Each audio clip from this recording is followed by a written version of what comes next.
سیدنا یحییٰ علیہ السلام کے بچپن کا ذکر کیا، پھر آپ کی سیرت کا ذکر کیا۔ ہمارے ہاں ایک بدقسمتی ہو گئی، ہم نے میلاد اور سیرت میں جھگڑے کرا دیے۔ یہ بھی ایک دور ہے، یہ بھی ایک امت ایسی بٹی کہ ہم نے میلاد اور سیرت کو ایک نگاہ سے دیکھنے کی بجائے دو حصے بنا دیا۔ تو قرآن کا طریقہ یہ ہے کہ نہیں، میلاد اور سیرت ایک ہے۔ میلاد اس لیے ہے کہ کسی کی سیرت ملے، نبی کا میلاد اسی لیے ہوتا ہے تاکہ اس کی سیرت ملے۔ اور سیرت کہاں سے آئی؟ میلاد ہوا تو آئی۔ اگر میلاد ہی نہ ہوتا، ولادت ہی نہ ہوتی تو سیرت کس کو ملتی؟ میلاد نہ ہوتا تو سیرت کہاں سے آتی؟ تو سیرت کا وسیلہ میلاد ہے، سیرت کا وسیلہ بولیے میلاد ہے، اور میلاد کا نتیجہ سیرت ہے۔ سو اللہ رب العزت نے مقام نبوت کو بیان کیا، پھر بیان سیرت کیا۔ وَحَنَانًا مِن لَّدُنَّا، اور ہماری طرف سے پھر یحییٰ کو گریہ و زاری ملی، میری بندگی میں رونا دھونا ملا، درد و سوز ملا، اخلاص ملا، رقت ملی، خشوع ملا، تواضع ملا۔ وزکاتً، طہارت ملی، پرہیزگاری ملی، وکان تقیہ، اور تقوی ملا، اللہ کا خوف ملا، خشیت ملی۔ یہ ساری سیرت بیان کی اللہ۔ تو نبی اس لیے تشریف لاتے ہیں کہ وہ یہ سیرت دیں، اور امتوں کا فریضہ ہے کہ وہ اس سیرت کو اپنائیں، میلاد کا جشن منائیں، میلاد پہ خوشی منائیں، اور سیرت کو زندگی کا زیور بنائیں۔ وَبَرًّا بِوَالِدَیْهِ، پھر بچوں کو پیغام دیا کہ اپنے والدین پر بڑا احسان کرنے والے، نیکی کرنے والے، حسن سلوک کرنے والے تھے۔ وَلَمْ يَكُنْ جَبَّارًا عَصِيًّا، اور گرم مزاج نہیں تھے، پرجلال نہیں تھے، ہر وقت آنکھیں سرخ نہیں رکھتے تھے، غصے میں نہیں رہتے تھے۔ ہماری حالت یہ ہے کہ ہم اس وقت تک ہم سمجھتے ہیں کہ مذہبی تمکن اور شان و جلال اور رعب اور دبدبہ، مذہبی اور روحانی دبدبہ ہی نہیں بنتا جب تک پورا مصنوعی طریقے سے چہرہ مبارک پہ جلال نہ لے آئے، ڈرائیں تاکہ لوگ ڈر کے مارے بھاگ جائیں۔ نہیں، آقا سیرت کیا ہے؟ ہر وقت چہرے پہ تبسم کا مچلتے رہنا۔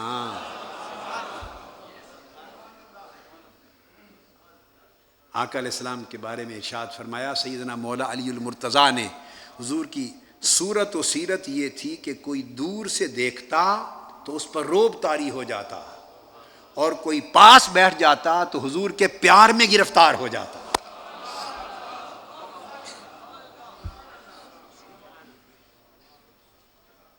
رعب کردار کا ہونا چاہیے، گفتار کا نہیں۔ رعب گفتار کا نہیں ہونا چاہیے، اوئے اوئے توئے کا رعب نہیں۔ اسی کو مٹانے کے لیے میرے آقا دنیا میں تشریف لائے تھے۔ رعب ہو، کردار کا رعب ہو، لوگ پرہیزگاری سے خوف کھائیں، تقوی سے خوف کھائیں۔ تو میں عرض یہ کر رہا تھا کہ فرمایا لم یکن جباراً، سخت گیر نہ تھے، غضبناک ہونے والے نہ تھے، ڈانٹ ڈپٹ پلانے والے نہ تھے حضرت یحییٰ۔ تو یہ جب حضرت یحییٰ کا عالم ہے تو پھر عالم مصطفیٰ کیا ہوگا؟ عالم مصطفیٰ کیا ہوگا؟ مسجد نبوی میں صحیح بخاری میں حدیث ہے، صحیح بخاری میں لم یکن جبار، صحیح بخاری میں ایک بدو آیا اعرابی، اور اس نے آ کے مسجد نبوی میں آداب مسجد معلوم نہ تھے، دیہات سے آیا، صحن مسجد کے اندر آقا علیہ السلام تشریف فرما ہیں، صحابہ بیٹھے ہیں اور مسجد میں کھڑے ہو کے پیشاب کر دیے. صحابہ کرام اس کی طرف لپکے کہ پکڑیں، اس کو ڈانٹیں کہ تم نے ایک آقا علیہ السلام کے سامنے بے ادبی کی، پھر مسجد نبوی میں، صحن مسجد میں، اللہ کے گھر میں. لپکے ہی تھے کہ آقا علیہ السلام نے روک دیا، وہیں روک دیا. آقا نے فرمایا یسروا ولا تعسروا وبشروا ولا تنفروا. لوگوں خوشخبریاں سنایا کرو، ڈرایا نہ کرو، پیار سے آگے بڑھایا کرو، نفرت سے دور نہ بھگایا کرو. صحابہ کو روک لیا. اس نے اس لیے یہ کام کر دیا کہ اس کو کسی نے بتایا نہیں. جب خبر نہیں ہے تو گرفت کیسی؟ تم اس کے سامنے ڈول پانی کے بھر کے بہا دو، اس کو سمجھ آ جائے گی کہ مسجد میں پیشاب نہیں کرتے، آئندہ غلطی نہیں کرے گا. لم یکن جبار. میلاد منانے والوں، میلاد نے کیا تحفہ دیا ہے آپ کو اور ہم کو؟ اس سیرت کا تحفہ دیا ہے. اس سیرت کا تحفہ دیا ہے. صحیح بخاری میں آتا ہے، صحیح بخاری میں ایک یہودی لڑکا آقا علیہ السلام کی مجلس میں آ کے حضور کی خدمت کرتا تھا. وہ سیرت عطا کی کہ کلمہ پڑھے بغیر یہودی اور غیر مسلم بھی محبوب کی آقا کی خدمت اور نوکری کرنے پر فخر کرے. صحیح بخاری میں یہودی ہے، کلمہ نہیں پڑھا مگر مجلس میں بیٹھتا اور خدمت کرتا. یہ تو ہے روایت بخاری. اب یہی روایت امام احمد بن حنبل نے مسند میں بیان کی، یہی روایت اپنے طریق سے، اور حافظ ابن کثیر نے امام احمد بن حنبل کے طریق سے تفسیر ابن کثیر میں بھی نقل کی. امام احمد بن حنبل روایت کرتے ہیں کہ وہ خدمت کیا کرتا تھا. انہوں نے خدمت کی وضاحت کی ہے حدیث میں، مسند احمد بن حنبل میں خدمت کی وضاحت کی ہے. یہودی بچہ خدمت کیا کرتا تھا حضور کی مجلس میں؟ تو حدیث پاک میں ہے کہ حضور علیہ السلام کے وضو کے لیے لوٹا بھر کے رکھتا تھا، اور جب حضور تشریف لاتے تو جوڑے اٹھا کے گود میں رکھ لیتا تھا، اور جب اٹھ کے جانے لگتے تو دوڑ کے جوڑے پہناتا تھا. لوٹے بھرتا اور جوڑے اٹھاتا. یہ خدمت تھی اس کی. اٹھا لے مسند احمد بن حنبل. اور حافظ ابن کثیر علامہ ابن تیمیہ کے شاگرد رشید، انہوں نے اس روایت کو لیا کہ حضور علیہ السلام کے وضو کے لیے لوٹے بھرتا اور جوڑے اٹھاتا تھا. یہ نوکری تھی. 2-4 روز گزر گئے، وہ نہیں آیا. لم یکن جبارا. سخت گیر نہ تھے، سخت مزاج نہ تھے. اس کی شرح کر رہا ہوں. آقا علیہ السلام نے پوچھا صحابہ کرام سے، کچھ دن ہو گئے ہیں، وہ یہودی لڑکا نہیں دیکھا؟ عرض کیا یا رسول اللہ وہ بیمار ہو گیا ہے، تو بستر علالت پہ ہے، اس لیے نہیں آیا. اچھا. فرمایا ابو بکر عمر چلو اس کے گھر چلے، اس کی عیادت کر آئیں. ہم تو مسلمان کے گھر کوئی بیمار ہو جائے تو عیادت نہیں کرتے، اور نبی وہ ہیں کہ وہ یہودیوں کے گھر بھی عیادت کے لیے تشریف لے جائیں. ان کے گھر تشریف لے گئے تو بخاری شریف میں آتا ہے کہ گھر تشریف لے گئے اور جا کے آقا علیہ السلام اس بچے کے بستر پر سرہانے بیٹھ گئے. مبارک ہو تجھے یہودی کے بیٹے، ہائے ہائے ہائے کہ تیرے بستر پہ آقا بیٹھ گئے ہیں.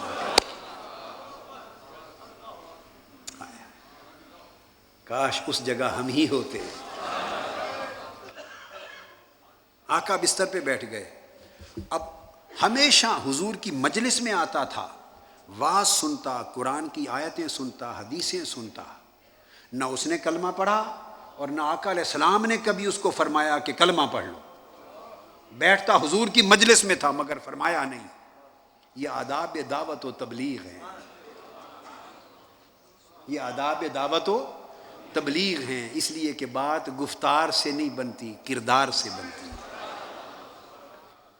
اب اس کے گھر تشریف لائے ہیں عیادت کے لیے، تو اس کے سرانے بیٹھ کے فرمایا یہودی کے بچے کو کہ بچے میرا کلمہ پڑھ لو، اسلام قبول کر لو، کلمہ پڑھ لو۔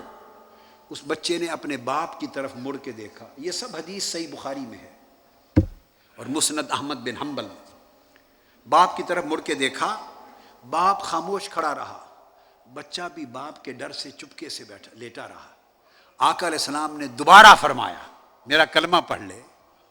اس نے پھر باپ کی طرف دیکھا، جب دوبارہ دیکھا تو تھا تو یہودی، مگر کہنے لگا بیٹے مجھے کیا تکتا ہے، ابو القاسم جو فرماتے ہیں مان لو۔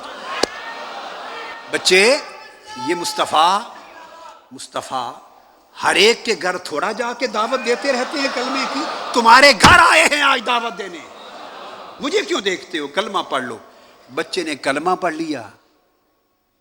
آقا علیہ السلام خوش ہو گئے، دعا کی، تشریف لے گئے، قدم مبارک گھر سے باہر رکھا، بچے کی روح قفس انصری سے پرواز کر گئی۔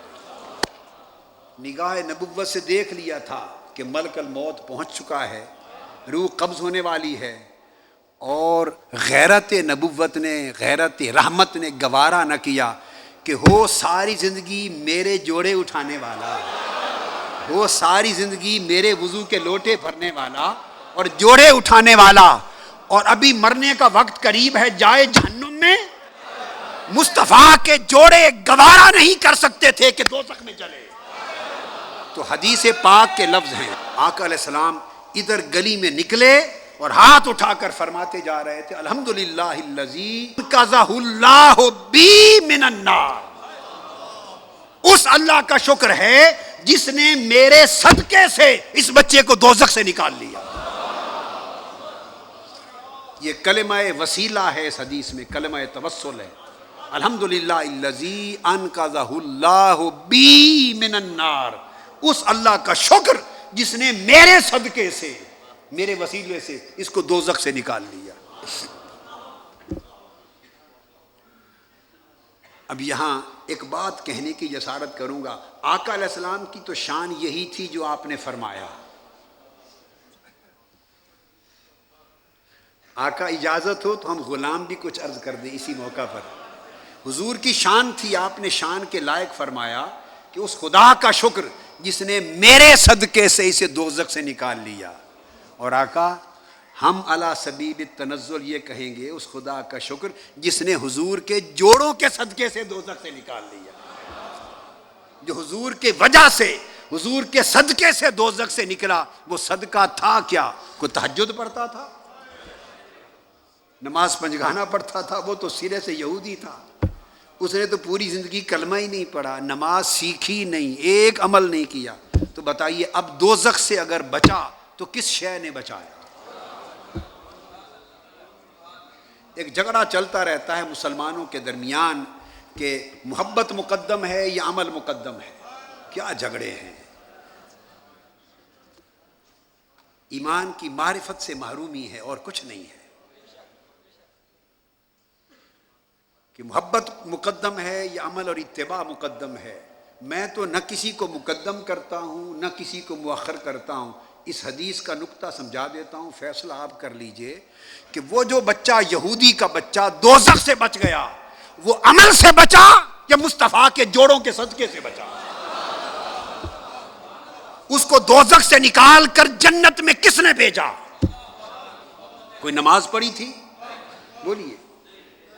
حج کیے تھے، روزے رکھے تھے، تسبیح کی تھی، دعوت اور تبلیغ کی تھی، مسجدیں بنائی تھی، اللہ اللہ کیا تھا؟ وہ تو اس لمحے روح پرواز کرنے سے 1 منٹ قبل تک یہودی تھا، موت سے 1 منٹ پہلے تک یہودی تھا، کلمہ ہی نہیں پڑھا تھا۔ اور عمل کیا کیا؟ صرف کلمہ پڑھا، نہ ابھی صحت یاب ہوا، نہ جا کے کوئی شریعت سیکھی، نہ نماز روزہ کیا، غسل بھی نہیں کیا، بستر پر لیٹے لیٹے کلمہ پڑھا، روح قفس انصری سے پرواز کر گئی۔ اس لیے حضور نے فرمایا کہ اس خدا کا شکر کہ جو صرف میرے صدقے سے اس کو جنت میں لے گیا۔ اب وہ جو حضور کی وجہ سے جنت میں گیا، وہ وجہ اس کی کون سی خدمت بنی؟ بولیے۔ بس حضور کی ذاتی نوکری. اے اہل اسلام، اے اہل عالم اسلام، مادیت کا دور ہے، خدا و مصطفیٰ سے دوری کا دور ہے. میں صرف ایک ہی سبق میری عمر بیتی دیتے دیتے دے رہا ہوں، دیتا رہوں گا.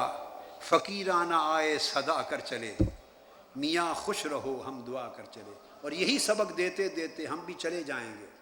مگر ایک ہی بات پلے باندھ لو، سارے عمل کام کی شے ہے، مگر وہ کام تب آئیں گے جب پہلے مصطفیٰ کی غلامی ہوگی، حضور کی محبت ہوگی، حضور کی نوکری ہوگی، حضور کی ذات سے نسبت ہوگی. ذات سے نسبت پیدا کرو، ذات سے نسبت پیدا کرو. یہ میلاد کا منانا اور میلاد والی محبتیں یہ حضور کی ذات سے جوڑتی ہیں، اور حضور کی سیرت طیبہ کا پڑھنا، سننا، بیان کرنا حضور کے عمل سے جوڑتی ہے. میلاد محبت کی شمع روشن کرتا ہے اور سیرت اعمال صالحہ کی شمع روشن کرتی ہے. دونوں لازم و ملزوم ہیں، مگر محبت مقدم ہے. تو فرمایا وَزَكَاةً وَكَانَ تَقِيًّا وَلَمْ يَكُنْ جَبَّارًا عَصِيًّا، اور پھر گناہ گار بھی نہ تھے. سیرت بتا رہے ہیں. ہم کیا کرتے ہیں؟ محبت کے دم بھی کرتے ہیں. محفل میلاد کی حد تک بڑے مومن، 11ویں شریف کے لیے بڑے مومن، عرسوں کے لیے بڑے مومن، نیک کاموں کے لیے، ناموس مصطفیٰ کے لیے بڑے مومن جوش و خروش میں آ جاتے ہیں. جب یہ ایونٹس نہیں ہوتے اور ساری زندگی جب روٹین کی ہوتی ہے، اس وقت ہم عمل سے خالی ہو جاتے ہیں. بھئی عمل بھی اسی مصطفیٰ نے دیا ہے. عصیہ، گناہ گار نہ تھے، سو نافرمانیاں چھوڑ دیں، زندگیوں میں تقویٰ پیدا کر لیں، اطاعت گزاری پیدا کر لیں. رات کے اندھیروں میں چند لمحوں کے لیے جبین نیاز اللہ کے حضور جھکانا سیکھ لیں. عبادت کا ذوق پیدا کریں، آنکھوں کو رونے والا بنا لیں، دل کو تڑپنے والا بنا لیں، زبان کو میٹھا کر لیں، کردار کو خوش خلق کر لیں. آپ سے کسی شخص کا دل نہ ٹوٹے، آپ کے قول سے کسی کا دل نہ دکھے. جو آپ کے چہرے کو دیکھے اس کی وحشت دور ہو جائے. جو دکھی ہو آپ اس کے دکھوں کو دور کرنے والے بنے. یہ حضور کی غلامی ہے. یہاں تک سیرت ہو گئی، اور سیرت کے بعد اللہ پاک نے اپنا خطاب اینڈ کہاں کیا؟ اختتام خطاب وَسَلَامٌ عَلَيْهِ يَوْمَ وُلِدَ. فرمایا سلام ہو اس پر، حضرت یحییٰ پر، جس دن اس کا میلاد ہوا. بعض اوقات خیال آتا ہے ذہن میں کہ ہم میلاد کرتے ہیں تو میلاد کا ذکر کیا قرآن میں بھی ہے؟ ہاں، یہاں سورہ مریم میں ہے. سلام علیہ یوم ولد. تو جس دن نبی کا میلاد ہوتا ہے اس دن اللہ اس پر سلام پڑھتا ہے. میلاد اور سلام کا چولی دامن کا ساتھ ہے. یہ نکتہ سمجھاؤں گا آج، یہ نکتہ سمجھاؤں گا، یاد رکھ لیں. میلاد اور سلام کا بڑا گہرا ربط ہے. اللہ پاک نے قائم کر دیا، فرمایا سلام علیہ یوم ولد. سلام ہو یحییٰ پر جس دن اس کی ولادت ہوئی. ولادت کو میلاد کہتے ہیں. میلاد ہوا. پیغمبر کی زندگی میں 3 دن، پیغمبر کی زندگی میں 3 دن بڑے عجیب ہوتے ہیں. ہائے ہائے ہائے. ایک اس کے میلاد کا دن، ایک اس کے میلاد کا دن جس دن وہ رشد اور ہدایت دینے کے لیے، مخلوق کو ہدایت دینے کے لیے زمین پہ تشریف لاتا ہے. یہ عجب دن ہوتا ہے اور یہ امت کے لیے خیر ہوتی ہے. ایک نبی کے وصال کا دن، یہ ایک خاص نکتہ ہے اور یہ کتابوں میں نہیں ہے، اس کو یاد رکھ لینا.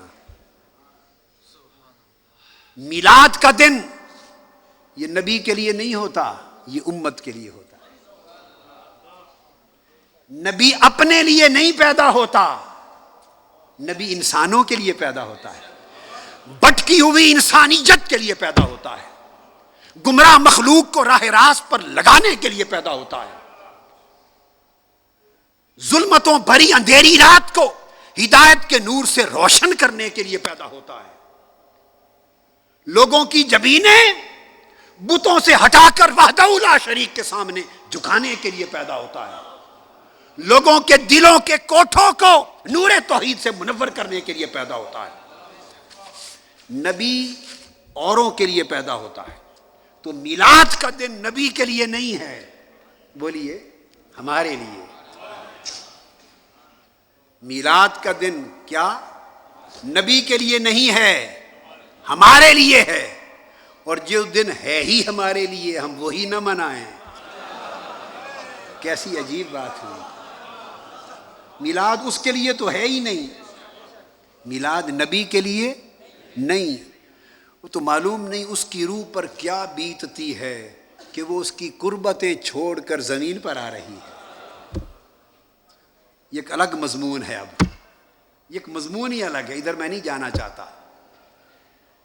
یہ پھر ایسی گلیاں ہیں اگر اس میں پڑ گئے تو راستہ ہی گم ہو جائے گا، پھر پلٹ کے نہیں آئیں گے ادھر، اور راہوں پہ چل پڑیں گے۔ یہ اسی کا اشارہ ہے جو قاری صاحب نے وہ سورت پڑھی، الم نشرح لک صدرک ووضعنا عنک وزرک۔ جب نبی پیدا ہوتا ہے میلاد کا دن تو اس کی روح تو بوجھل بوجھل نیچے آتی ہے، اس لیے کہ وہ مالائے اعلیٰ میں الست بربکم کی ندائیں سننے والی اور محبوب حقیقی کی قربتوں میں رہنے والی اور اس کے انوار و تجلیات کے سمندروں میں غوطہ زن رہنے والی روح مالائے اعلیٰ چھوڑ کر عالم ناسوت میں آ رہی ہے، عالم انوار کو چھوڑ کر بشری دنیا میں آ رہی ہے، ملکوتی کائنات کو چھوڑ کر اس ناسوتی ظلماتی دنیا میں ہمیں راہ حق پہ لگانے کے لیے آ رہی ہے، اپنا خسارہ کر رہی ہے، ہمارے نفع کے لیے آ رہی ہے۔ تو میلاد کا دن نبی کے لیے نہیں ہوتا، امت کے لیے ہوتا ہے، سمجھ گئے؟ اب دوسرا دن نبی کی زندگی میں وصال کا دن ہے، وصال کا دن امت کے لیے نہیں ہوتا، وہ نبی کے لیے ہوتا ہے۔ وفات کا دن امت کے لیے نہیں، وہ نبی کے لیے ہوتا ہے، اس لیے کہ میلاد جس دن ہوا تھا اس دن روح کی جدائی ہوئی تھی، نبی کی روح کی، محبوب کی، مالائے اعلیٰ کی قربتوں سے، عالم جبروت کی عظمتوں سے، عالم لاہوت کی عظمتوں سے، عالم ہاہوت کی عظمتوں سے، اس کی انوار و تجلیات کی بارگاہ سے ظاہراً ایک دوری سی ہوئی تھی کہ عالم ناسوت میں آئی تھی، اور جب وفات ہوتی ہے تو وفات وصال ہوتا ہے، دوری ہجر ختم کر کے پھر ملاقات کے لیے جا رہی ہے، ملاقات کے لیے جا رہی ہے۔ اس لیے ہر بچہ جب پیدا ہوتا ہے مومن ہوتا ہے فطرت سلیمہ پر، تو مومن روح جب پیدا ہوتی ہے روتی ہوئی آتی ہے، اور مرد مومن جب دنیا سے رخصت ہوتا ہے تو مسکراتا ہوا رخصت ہوتا ہے، روتا ہوا اس لیے آتا ہے کہ اس کی قربتیں چھوڑ کر ان سنگتوں میں آ رہا ہے، مادی دنیا میں آ رہا ہے، روتا ہوا آتا ہے، اور جب اللہ والا یہاں سے رخصت ہوتا ہے یوم وفات تو مسکراتا جاتا ہے کہ دوریاں ہجر اور فراق ختم ہوئے اور یار سے ملاقات کی گھڑیاں آ پہنچی۔ وفات ہمارے لیے نہیں نبی کے لیے ہے۔ اب جواب آپ کو یہاں دے دوں، بعض لوگ نادانی میں سوال کرتے ہیں تم میلاد مناتے ہو وفات کا دن کیوں نہیں مناتے؟ ارے میلاد اس لیے مناتے ہیں کہ وہ ہمارے لیے ہے، وفات نہیں مناتے کہ ہمارے لیے نہیں، وہ نبی کے لیے ہے۔ اور یہاں ایک نکتہ ایک جملے میں بتا دوں، میلاد ہمارا جشن ہے، ہائے ہائے، میلاد ہمارا جشن ہے، وصال اور وفات مصطفیٰ کا جشن ہے، وہ نبی و ولی کا جشن ہے، کیونکہ وہ ملاقات کا لمحہ ہے، وہ ملنے والا ہے،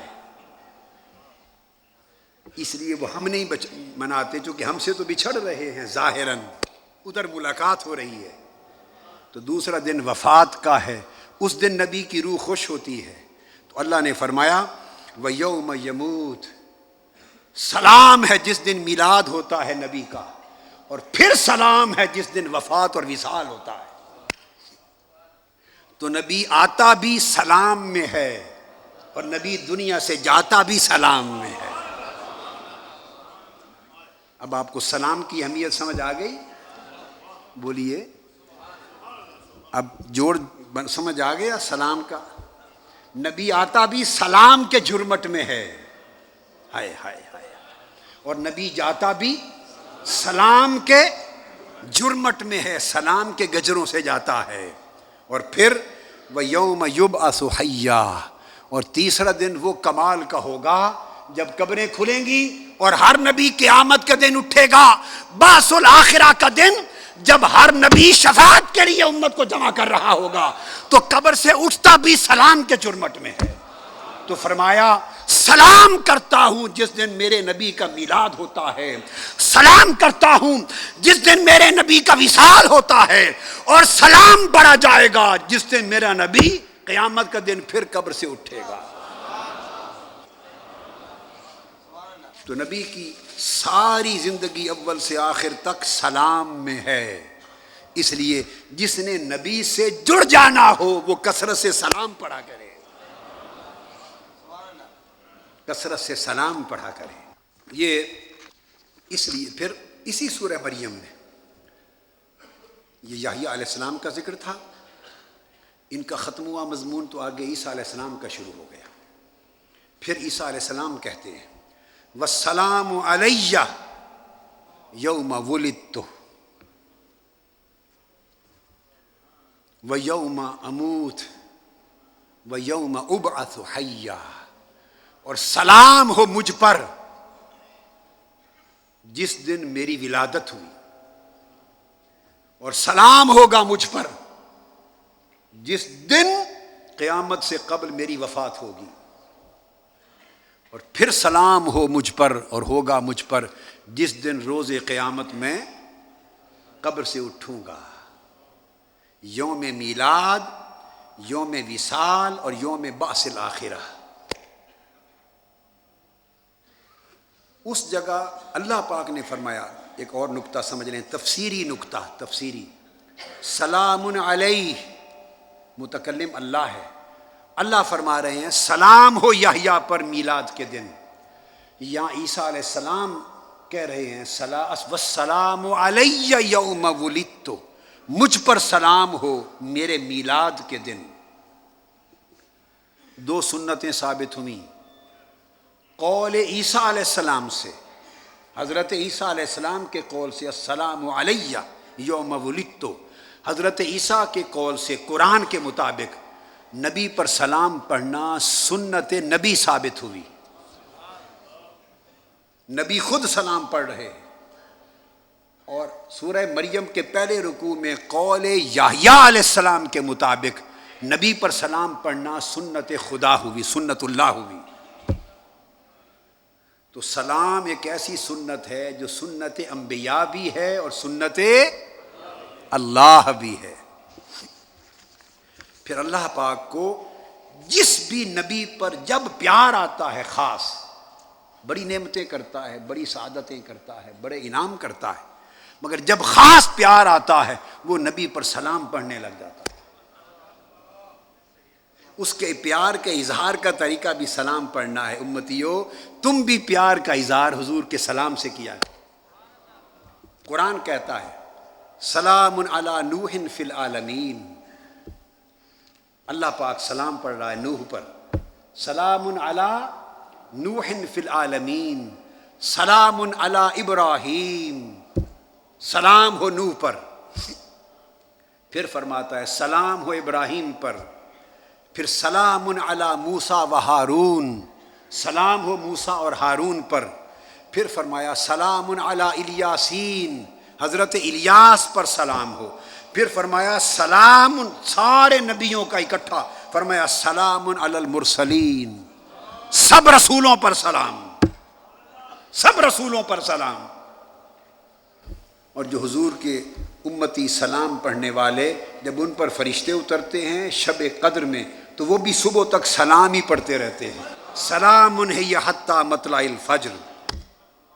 ساری زندگی سلام میں گزری، اور جب مومن مریں گے اور انبیاء اٹھیں گے تو جنت کے دروازے پر جائیں گے تو اللہ پاک نے فرمایا دخول جنت میں بھی جو تحفہ ملے گا سلام کا ملے گا، سلام علیکم طبتم فادخلوها خالدین۔ اور پھر فرمایا وتحیتہم یوم یلقونہ سلام، اللہ والے جب قیامت کے دن اللہ سے ملاقات کریں گے تو پوچھا باری تعالیٰ کیا تحفہ دے گا؟ فرمایا اس وقت اپنے سلام کا تحفہ دوں گا، سلام کا تحفہ دوں گا۔